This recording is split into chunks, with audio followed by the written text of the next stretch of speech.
आप देख रहे हैं झंझट टाइम्स।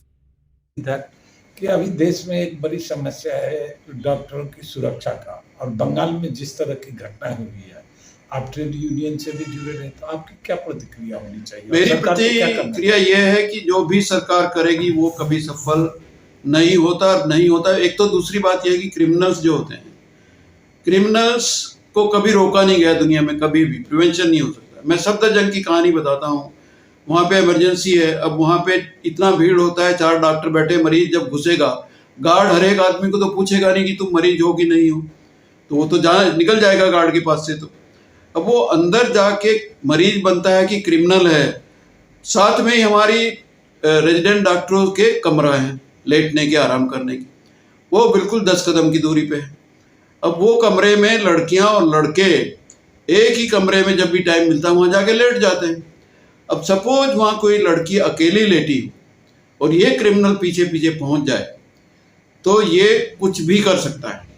तो ये संभावनाएं तो हमें इनफैक्ट गवर्नमेंट के ऊपर लेवल पे नहीं, हमें हॉस्पिटल लेवल में इसका इंतजाम करना पड़ेगा कि बच्चा, रेजिडेंट डॉक्टर, फीमेल सेफ रहे।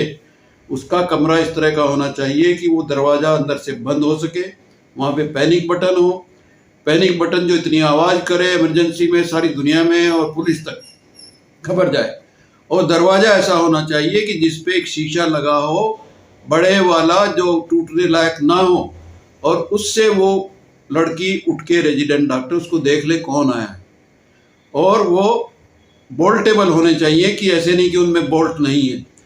ये रेजिडेंट डॉक्टर को सुविधा होनी चाहिए कि उसका कमरा, पहले तो मैं चाहता हूँ कि वो बॉयज से अलग हो, रेजिडेंट डॉक्टर फीमेल का अलग हो, और बोल्टेबल हो अच्छी तरह से, और सामने एक शीशा हो अनब्रेकेबल, जिसमें वो देख सके कि कौन आया है यहाँ पे मुझसे जो बात करना चाहता है। तो मुझे तो लगता है ये हमारे स्थानीय लेवल पे हॉस्पिटल में सुधार की ज़रूरत है। गवर्नमेंट के, सेंट्रल गवर्नमेंट की टास्क फोर्स या ये टास्क फोर्स कानून बनेंगे।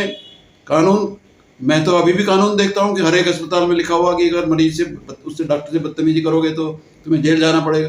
पर मैंने कोई जेल जाता तो देखा नहीं जो डॉक्टरों से मारपीट करता है।